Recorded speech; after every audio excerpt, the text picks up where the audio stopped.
Have you ever wanted to have your own personal stepmom expert by your side so that you could just pick their brain on all kinds of things? Well, in today's episode, which is the first of a two-part series, I have got a treat for you.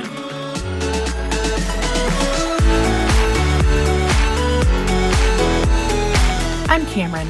I spent years building my career and creating a life I loved. And when my Prince Charming finally showed up, he had 4 kids in tow. Fast forward through lots of mistakes made and lessons learned, step-family life was much more complicated than I realized. If you're looking for help with blended family life, you're in the right place. Welcome to the Stepmom Diaries, where we keep it real as we dish about all the things. This is your weekly dose of blended family inspiration and encouragement. You're not the wicked stepmother, so let me help you find your fairy tale ending. Come on, let's do this.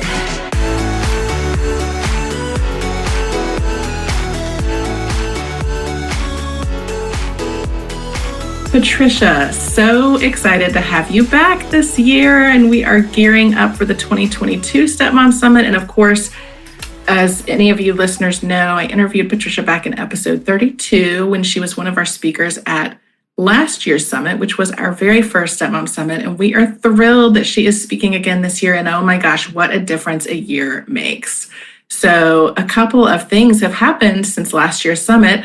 As you guys know, my Summit co-founder, Beth McDonough, and I acquired Stepfamily magazine, and we roped Patricia in to serve as our research and clinical advisor and as a member of our advisory board. And we are so thrilled to be working with her in an even closer capacity through the magazine. And I will tell you, one of the reasons we set up the advisory board was we feel like there is, and in talking with Patricia and some of our other experts, we feel like there's actually a lot of really good research and information that's happening out there with so many, experts and clinicians and academics, and they're discovering a lot of stuff about stepfamilies that isn't necessarily getting out to the general public and to actual stepfamilies.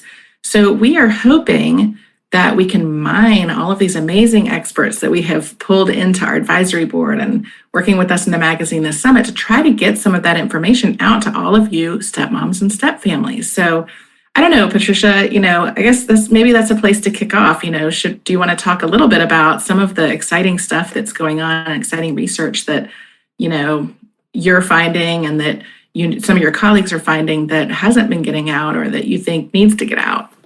Well, in fact, we have over 4 decades of research now. And what's really sad is clinicians don't have access to that either. Clinicians are not taught about stepfamilies.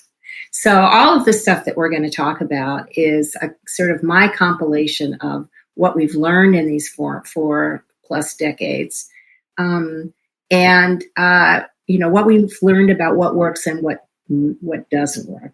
So what I can say is we've learned a lot about what works and what doesn't.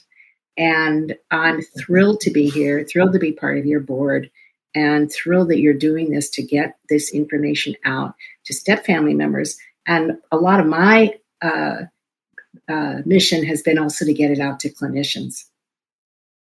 And that's huge. I think that I certainly didn't realize when I got into this space that, a lot of clinicians aren't trained in blended families. So, as a stepmom, you could be going to a therapist or you could have a family therapist that doesn't necessarily have the training in your kind of dynamic. And it's not only misleading, it can be destructive. Both therapists, and there is also a lot now, there are a lot of blogs and, trade books, and there's a lot of what I call blogger boo-boos. There's a lot of misinformation out there in the public among therapists. Therapists tend to work with a first-time family model. And in a first-time family model, both parents discipline. In a first-time family model, attachment is basically equal. And that's not true in a stepfamily. The stepfamily, the parent has to discipline with the step-parent in the background until kids have a trusting relationship. And when therapists don't get that, it's really destructive for step couples. And the other thing that happens with therapists is stepfamilies create, when individual therapists are sitting with one member of a stepfamily, and stepfamilies that are struggling, and even ones that are going well, each person in the family has a really different experience. In a step family, every time kids need parenting, parents have to turn away from their partners. This is not true in a first-time family. So an individual therapist sitting with a step parent is going to hear, my husband doesn't pay any attention to me. And a therapist who knows nothing about step families is going to say, oh, that terrible person. A therapist who knows about step families is going to say, boy, that must be painful. Let me help you understand what's going on here. And let me help you figure out what to do about it. Same with the parent. The parent's sitting with their individual therapist and saying, when my kids are here, my partner is just jealous. She feels rejected. And easy for an individual therapist to say, oh, that's terrible. She's being a wimp. Even worse, she's being a borderline. A therapist who knows about step families is going to say, that must be painful for you. That must be hard. Let me help you understand what's going on here. And here's some things to do. Spend some one-to-one time with your partner and one-to-one time with your kids and separate it out a little bit. And there's one other thing that a therapist who knows about step families can do. They can say to the parent, when your kids aren't around, reach out to your partner and let him or her know that, give them a hug, not in front of your kids, by the way. Give them a hug. Let them know that you haven't been available because your kids are here. And likewise for a step parent, instead of saying to your partner, you never pay any attention to me, if I'm an individual therapist with some training in step families, I'm going to say, you know what you want to do later on when the kids are in bed? Ask for a hug. And your partner may be stunned, not because he or she is an idiot, but because they have a totally different experience from you. Ask for a hug, honey. And when the kids are there, sometimes go do something else. Go take a bike ride. Go play with your friends. Go see your favorite Aunt Grace who adores you.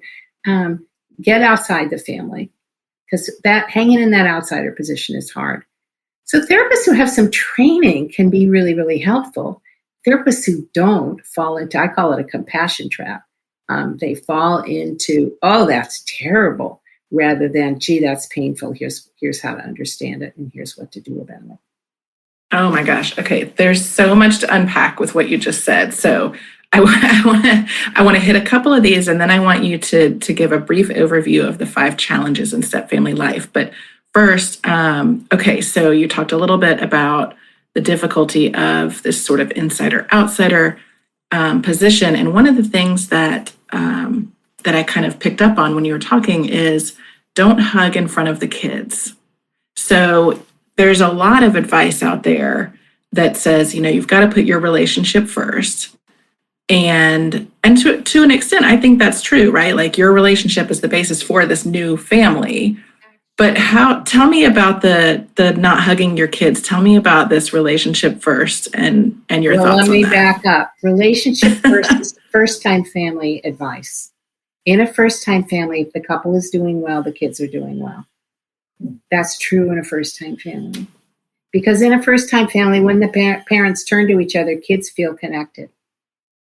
In a second-time family, research, study after study after study finds that kids lose time and attention when parents recouple.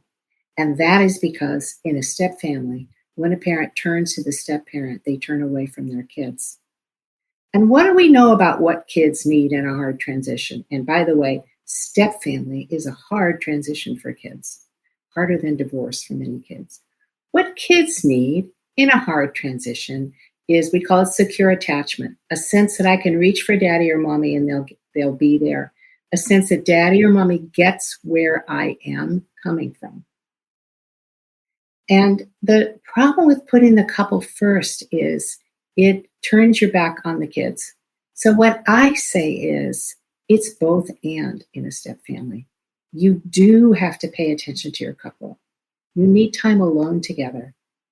Step parent needs time alone with a parent where they don't have to compete with the kids. And parents need time alone where they don't have to have their head whipping around worrying about their kids. Kids need time alone, regular, reliable time alone with their parents. Absolutely. Absolutely. So it's both and. And for parents, often really getting where your kid is coming from is actually hard because the adults are thrilled to have found each other and kids feel very, very, very differently. That kind of leads us into our 5 challenges. But before we go It does. But before we get there, I just want to say, I love the way that you are thinking about this, because I know I have said a lot, like, hey, you've got to have your relationship on solid ground first, before you can do these other things. And, you've got to prioritize your relationship. And I like the way of thinking about it as both and, because all of that is true. And you've got to make sure that the kids get the two things that all kids need, which is to feel loved and to feel safe. Safe in reaching out to the parent and loved by, both. To feel gotten. To feel gotten, yeah, understood. Dan Siegel, who's a psychologist, calls it feeling felt. Kids need to feel felt. Now, we all need to feel felt, by the way. Feel felt means so true. Where I'm coming from. That is the most regulating thing in the world for all of us. And kids especially have to borrow their parents' regulating system. And one of the ways they borrow that is that parents stay calm and grounded. But another way they borrow that is that parents get where kids are coming from. But I'm the dad. I'm thrilled to have found my new partner. And my daughter says, I hate Jane. Now, what my daughter needs is for me to take a breath and turn towards my daughter and say, boy, you're having a tough time. This is hard. Help me understand. But how many parents are going to say, but Jane's a nice person? And God forbid Jane should hear my daughter saying this. I'm going to be in terrible trouble. So It's not easy to give kids to do that both and requires some muscle for parents. Absolutely. Oh, it's always such good advice coming from you every time I talk to you.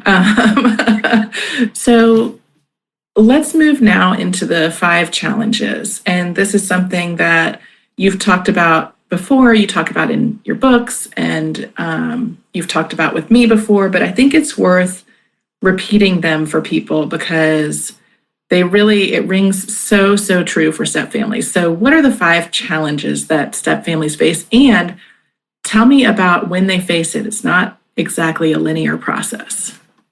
Well, the first thing to know is that step families are different from first-time families because in a step family, parent-child relationships precede the couple relationship. And that means that the deep connection, both the caring and love and that gaga sense that you have when you hold your little baby, are between a parent and a child, not between a step parent and a stepchild. And the understandings about how we do things, about what's an expensive pair of sneakers in my family, what is grape nuts a breakfast cereal or a form of cardboard. I raised my daughter and it was breakfast cereal. My stepkids all think it's cardboard, and so does my husband. All those agreements. I have to tell you, I agree with all of them. Well, we're outnumbered, I can tell you. But in a step family, the shared understandings lie between parents and kids, and also, by the way, often with ex-spouses. They do not lie in the step couple, and they do not lie between step parents and step kids. So that's a very, very different structure, and that creates these 5 challenges, and here they are. The first one is that in a step family, step parents are stuck outsiders, and parents are stuck insiders. And what do I mean by that? I mean that kids need their parents, not their step parents.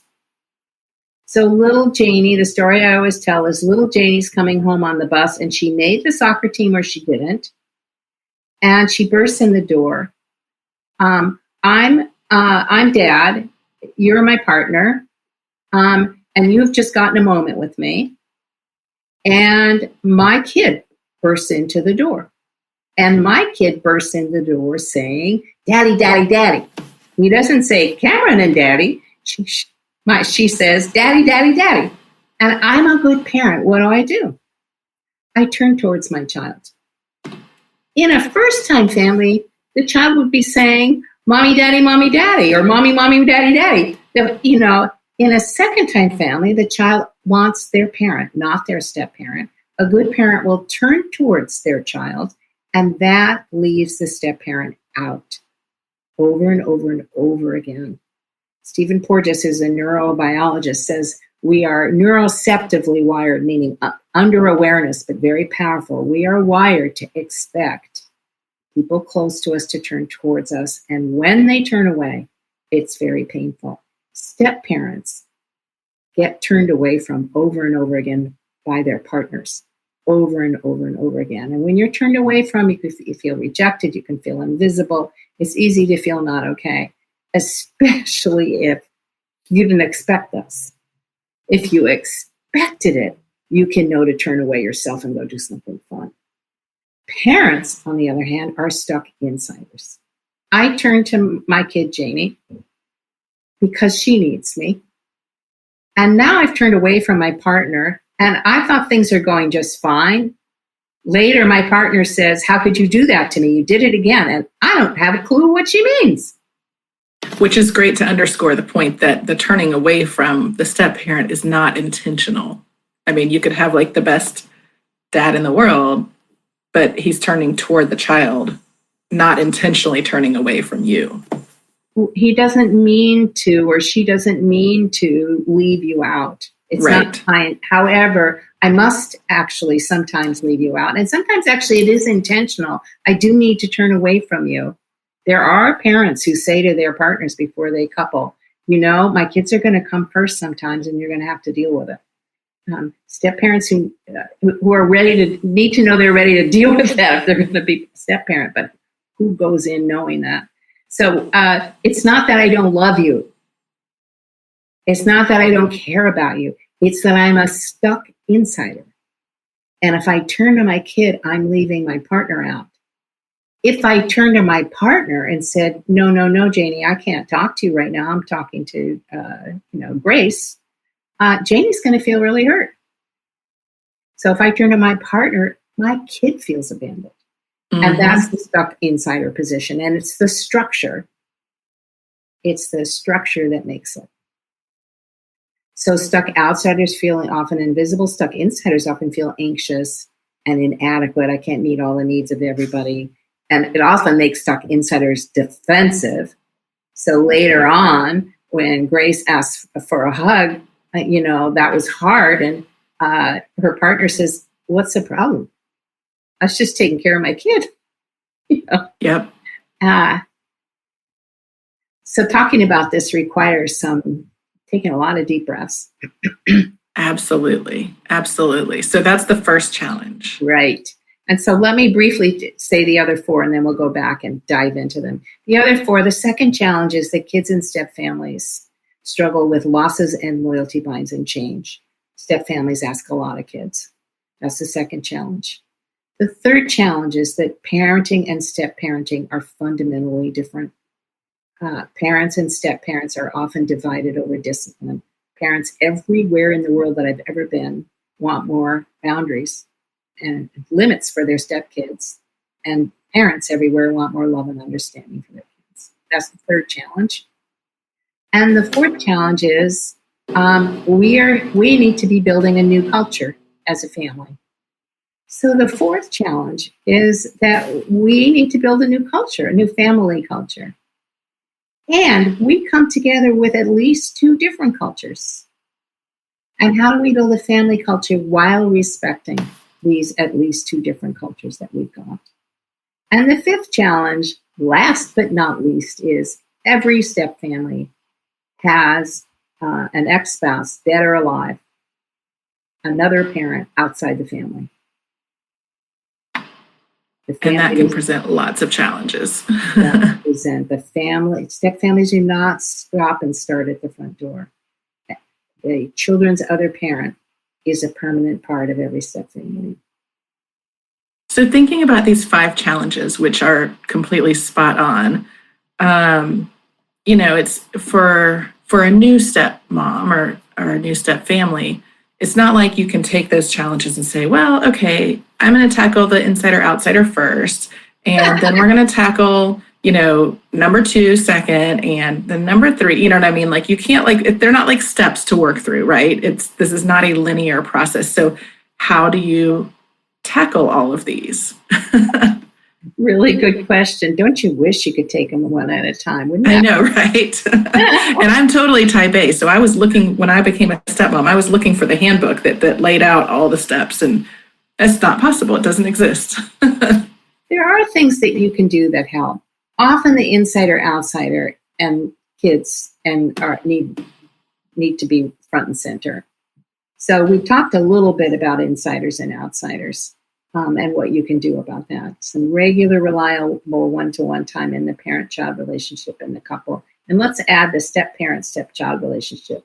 Every time the whole family is together, that insider-outsider thing is going to be there, and step-parents will be automatic outsiders. So step-parents and step-kids need some one-to-one time, just doing fun things, getting to know each other.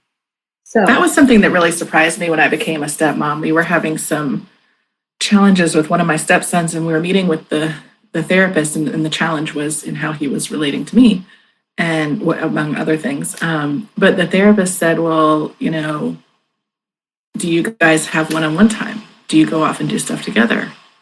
And I said, well, we have lots of family time. Absolutely. I mean, my husband is really good about, wanting me to be included in everything and whatever. And the therapist said, no, I mean, you and your stepson. How often do you guys go do stuff together? Like, you've got to have that bond. And you have when to you build establish it. that, you've got to build it. And she put it in terms of establishing a memory bank of positive memories.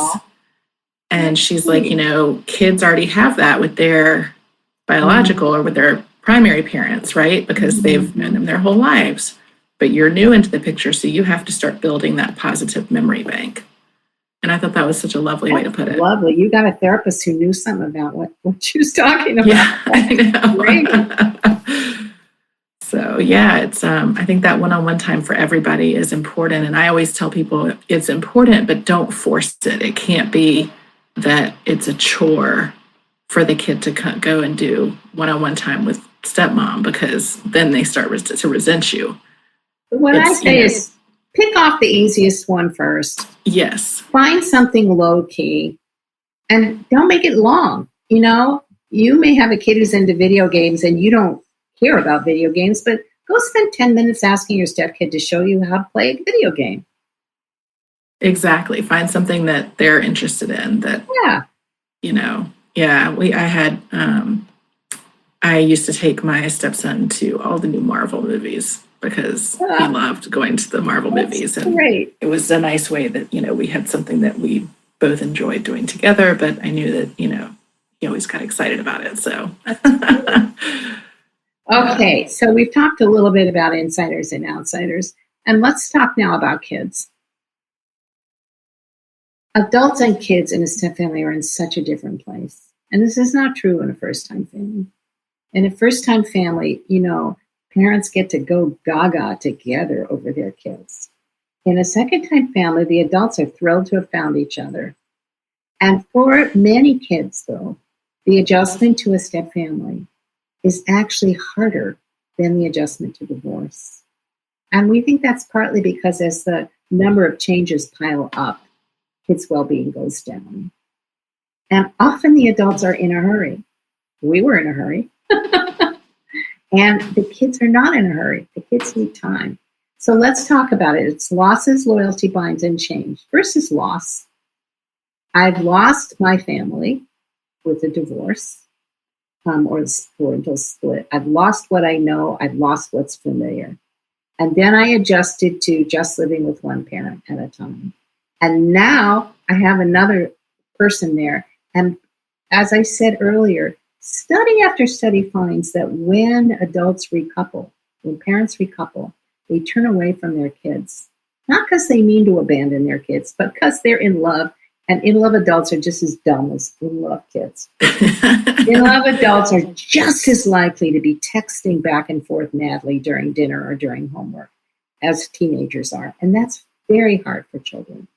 That's one of the more obvious things. But there are lots of small ways that when a new partner comes in, parents have to turn away a little bit because they're in love. And also, let's remember, step-parent wants attention. So, so kids feel a loss at the same time that parents feel a gain. That's the first thing. And that's a hard dynamic. It's a hard dynamic. And let's add that, my husband has 2 sons and a daughter. His daughter was the only girl. They tried for a third kid because they wanted a girl. And she was the special girl. In comes my daughter as another girl. And for my daughter was an only child. And all of a sudden, she's the outsider to this family of 3 kids. Mm-hmm. And a mom. Their mom was involved with this as well, and her dad was not.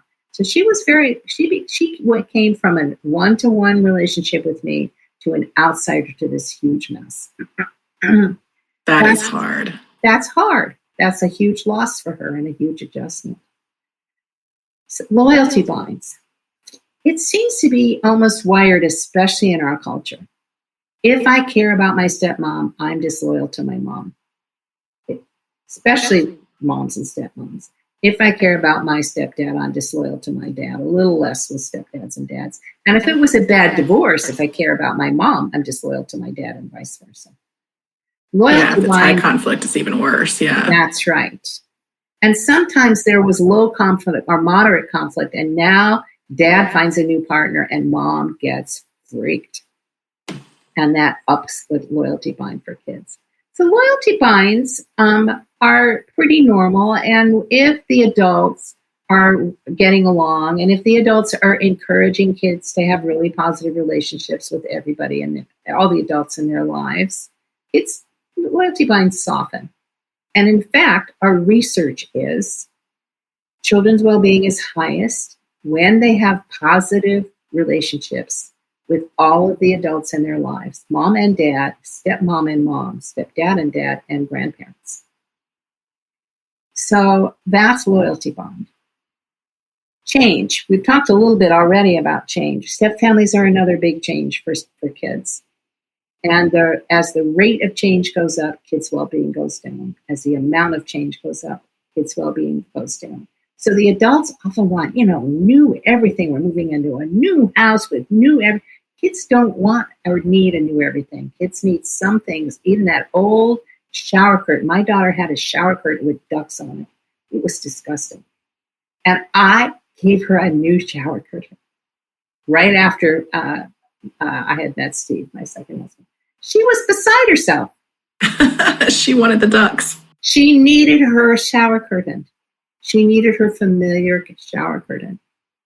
So we have to monitor the rate of change as adults. And oftentimes we must go much, much more slowly than kids want to. There's a lot of very concrete advice in the Stepfamily Handbook, from dating to getting serious to forming a blended family. And with the book with Karen Bonnell, there's a lot of concrete stuff in there about how to go slow.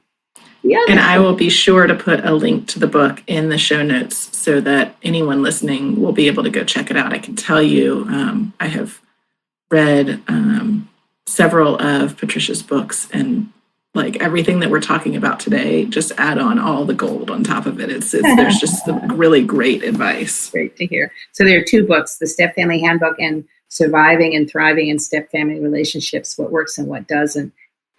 That's entirely focused on step families. Both of them are both on audio tape as well.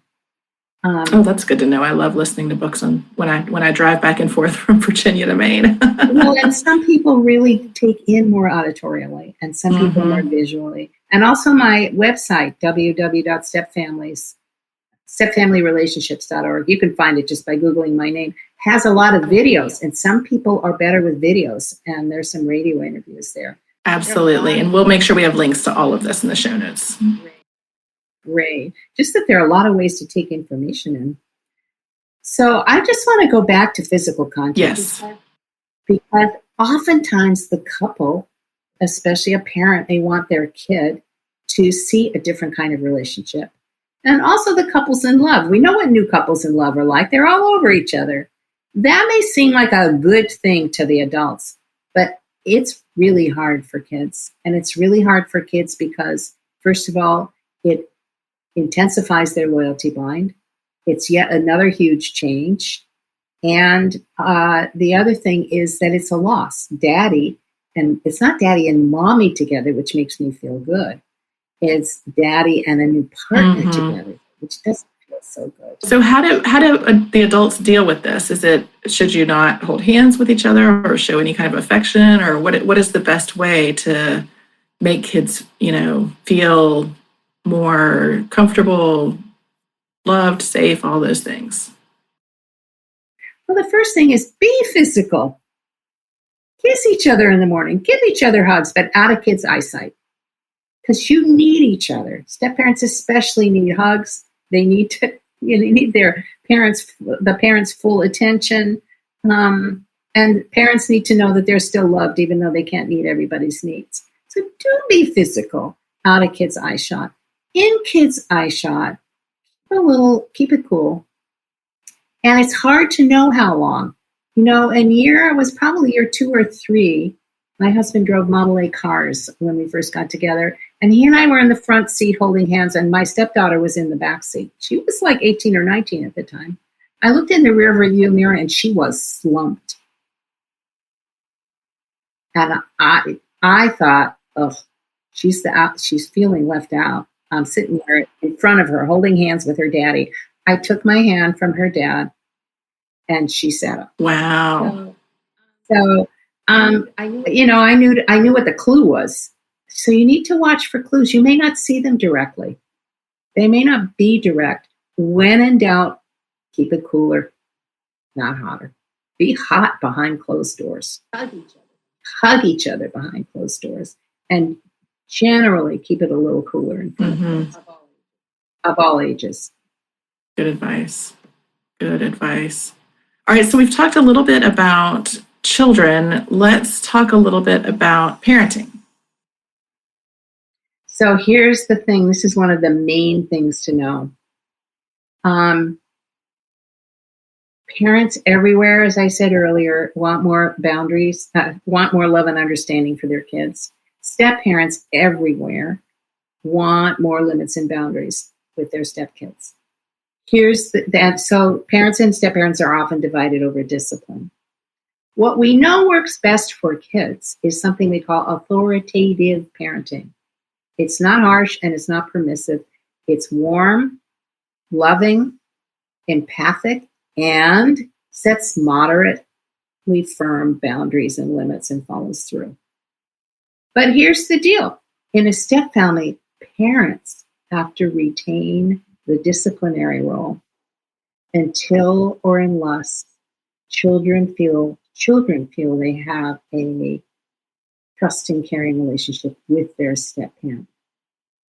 Until then, step-parents need to focus on what I call connection, not correction, relationships, not rules. Your job is to make a relationship, get to know your step-kid, and you will definitely have things to say about how you want the parent to firm up. You need to do that behind closed doors. You have input. Step-parents have input. Parents have final say about their own kids.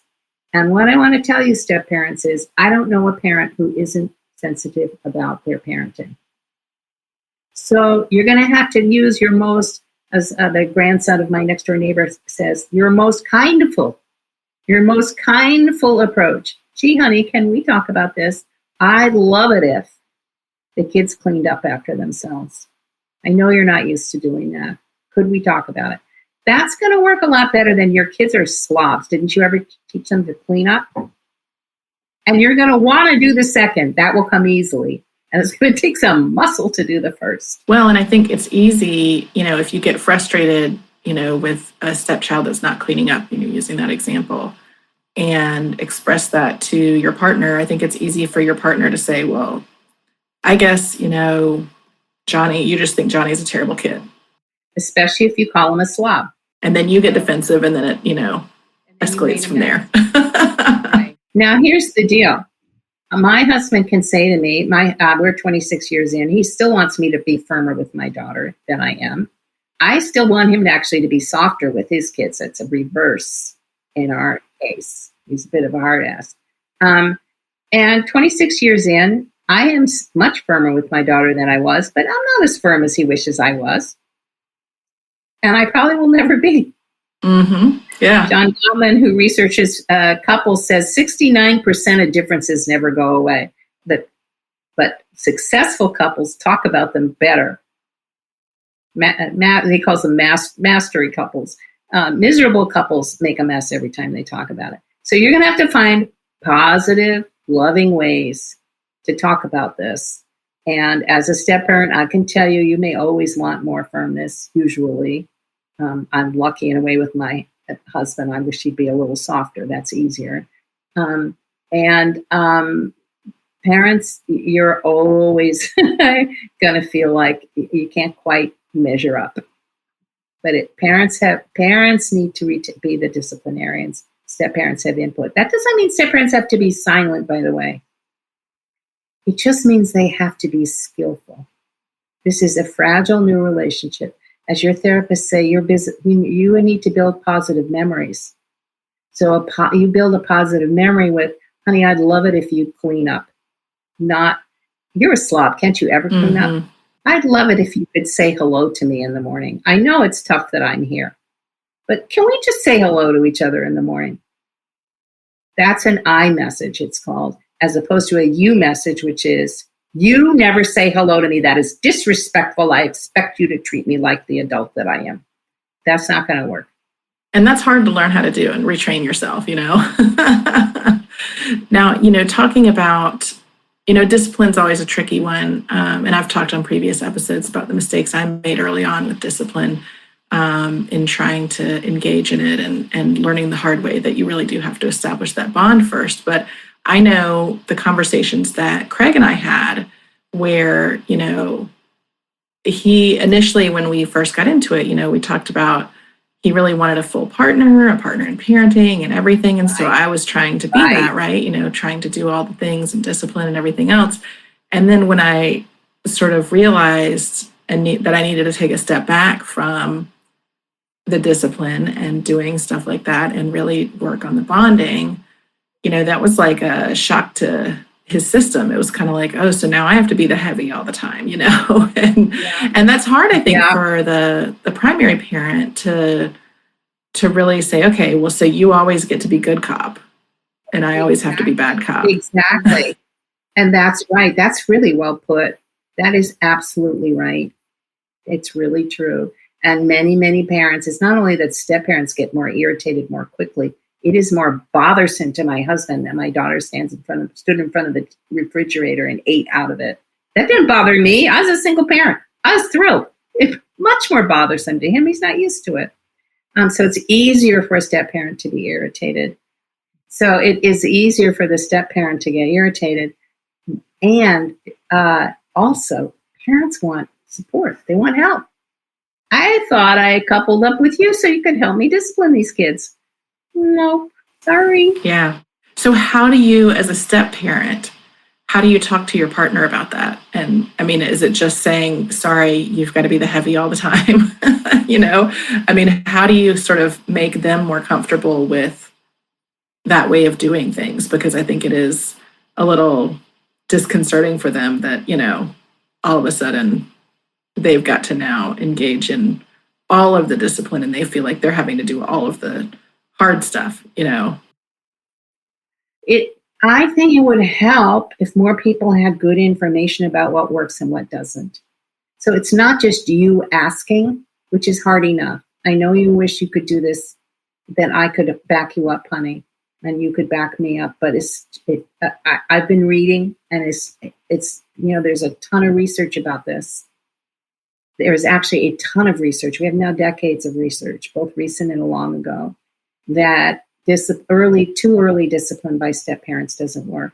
And I know you want this to be a good family, honey. It turns out you're going to have to keep this role. Here, can I help you? Here's something to listen to. This is why what you're doing, Cameron, is so, so, so important. People need to know it's not just that I'm asking you to do this. It's that we have research that our family is going to function better, and it's going to function very poorly. I have a lot of contact with people in the legal system, and they talk about resist refuse cases, and these are cases where kids don't want to visit, don't want their regular parental time, and oftentimes it's because a step-parent stepped into discipline way too early. I can't tell you how often that's true. It backfires. It doesn't work. So as a step-parent, great if you ask nicely, that's going to help. Great if you're empathic, that you get that your partner wished for this that they can't have. And get yourself some backup. Get yourself some backup. Your partner doesn't like to read. Find the parts of the audio tape that talk about this. There are some small clips on my website, I think, about parenting. I have to go look. And let your partner know, this is what they found out. I wish it was just me. I wish it worked. It doesn't. No, absolutely. That's so true. So thinking about discipline, when is the right time for step-parents to discipline? That's such a great question. The first thing to know, by the way, is that step-families are easier for kids 8 and under. And they tend to be easier for boys than girls. They tend to be hardest for about 12 and 13-year-old girls, which was the age my daughter was when I met my second husband. And I didn't know this research, but I sure lived it. So discipline is going to be a little easier with very, very young kids. So what you're looking for is, does the child feel like she or he has a trusting, caring relationship with the step-parent? As that relationship, as the memory bank is solid enough, step-parents can start disciplining, but there's a caveat.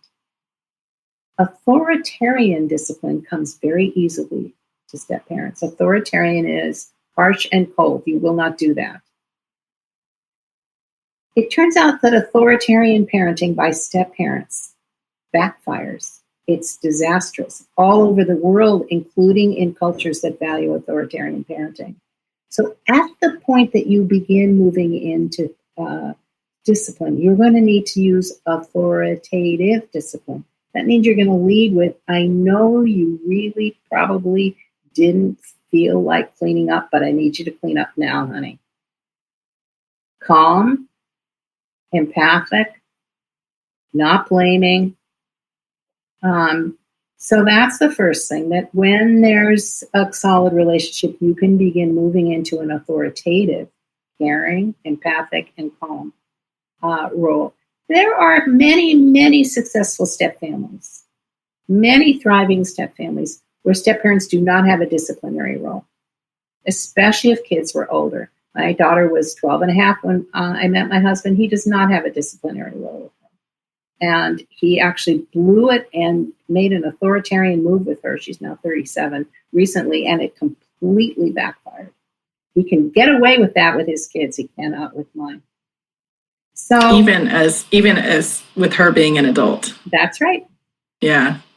All right. So I think this is probably a good place to pause and tease that you need to tune into the next episode of the Stepmom Diaries podcast, because we're going to get into the final 2 challenges, and then we're going to talk about another topic that's totally different that I think you're really going to be interested in.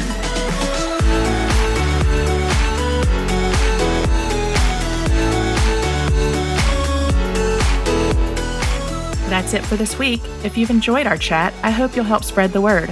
Share this episode with friends, and head on over to wherever you listen to podcasts and leave me a review. And don't forget, for more great stepmom content, head on over to thiscustomlife.com and follow me on social media. Just search This Custom Life on Facebook, Instagram, Twitter, and Pinterest. Until next time, you keep being you and know that we are in this together. See you here next week.